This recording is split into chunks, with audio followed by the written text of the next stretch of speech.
3, 2, 1. Oh yeah. Not everyone who has an EV only has an EV, right? As we get into the colder months and you drive, let's say, an ICE car, you got a complementary vehicle to your electric vehicle, take a look at the date on your battery. And before you run into a problem on a cold January morning, why not think about, changing out your battery now? Welcome to another episode of Out of Spec, where today I'm doing something nothing to do with an electric vehicle. You see, one of my coworkers, he drives this 2018 Honda CRV. This morning he had to jump start his car and he didn't know why, but he said, Dave, do you have any jumper cables? And I'm like, I don't have jumper cables, I drive a Tesla. And then he said, well, I tried to just go down and start it to take it to a mechanic and it won't start. I said, well, how long have you had, when was the last time you got a new battery? And he said, well, I've had the car since new. So I said, listen, it's time for a new battery. So what are we gonna do here? We're gonna change a battery in a car. It's that time of the year, folks. It's getting cold out. So stick with me on another episode of Out of Spec Dave. Let's get into it.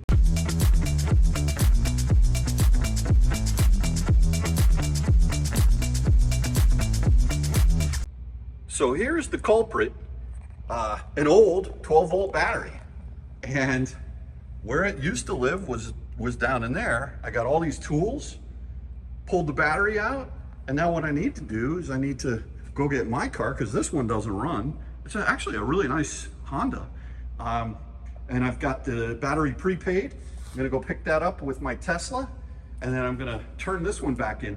They're gonna give me give my colleague a $22 credit once I turn this battery in, and then I'm going to stick the other battery back in there.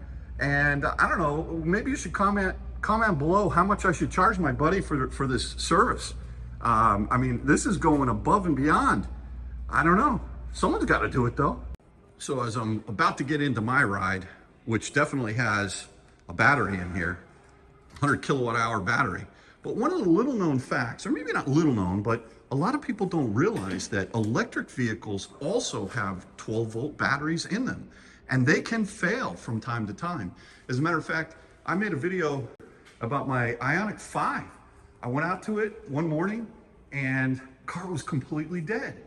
And it turned out that I don't know what was going on. I don't feel like the 12-volt battery actually died, but I feel like maybe there was a connector that was wrong. Anyway, I did a video on that 12-volt battery dying in my electric vehicle, which seems silly that you've got this giant, massive battery in the car, and then I couldn't unlock the car. I couldn't open the trunk unless I did a manual key thing to get in, or not in the frunk, to be able to get to the 12-volt battery.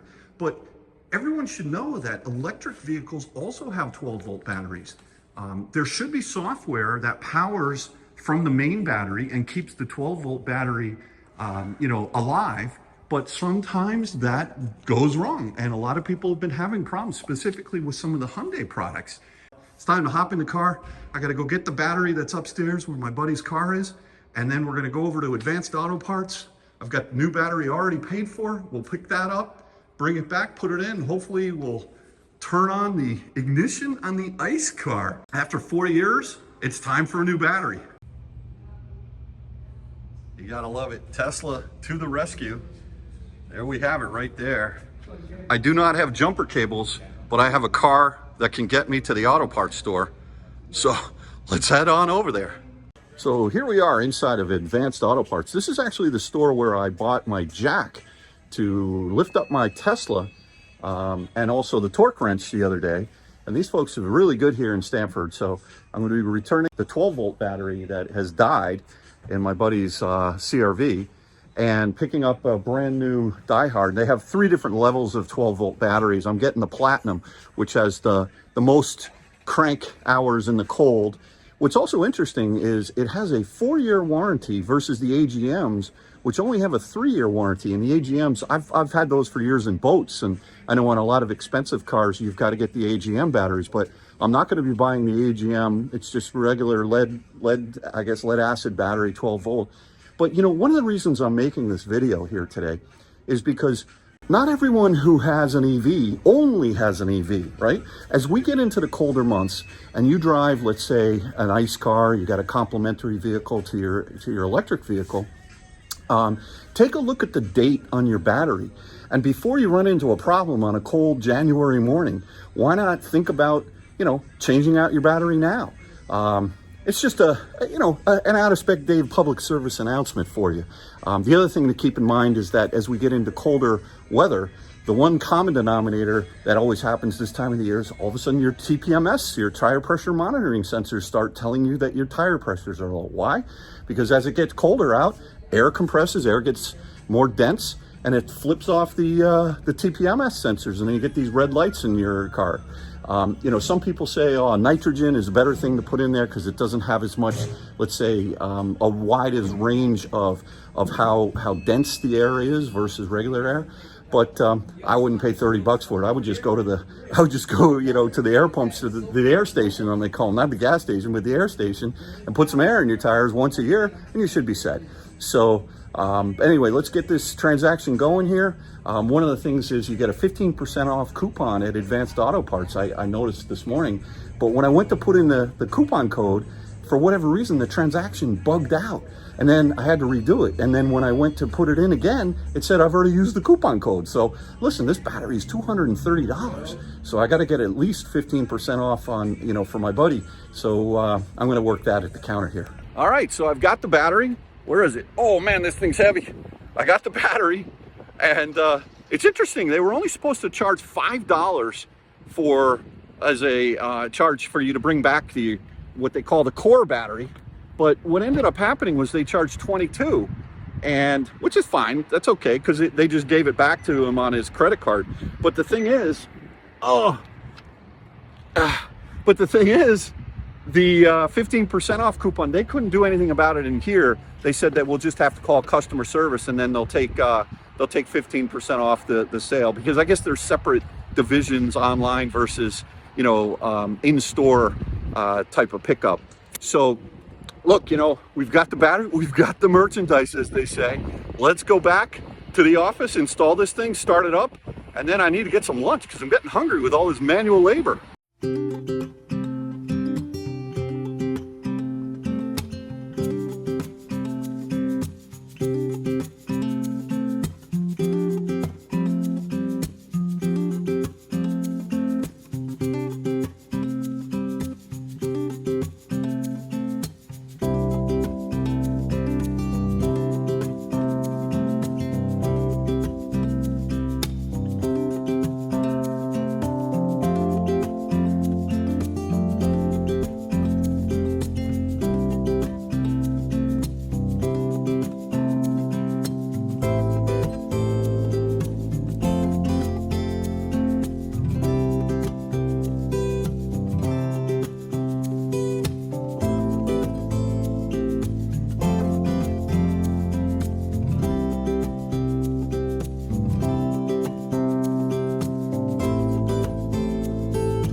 With the patient. Look at him, he's sitting there. He's just got no energy. This thing needs a little juice. So the Tesla to the rescue. Let's see. All right. There it is.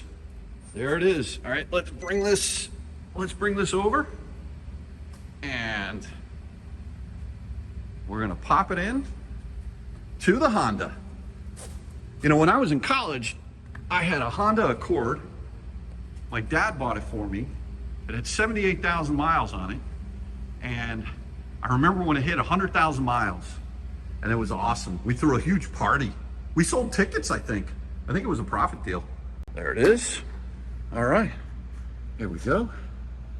Take this thing, put it up in here, and there we go. All the tools in. What's interesting is there's a little blanket for the battery. Now this battery here, this Die Hard, this platinum, is a little bit fatter. I don't think it'll have any issues fitting, but we're going to put its blanket on there. I don't know if that helps. It's an insulated blanket, so we're going to wrap that thing around in there. Let's get into it.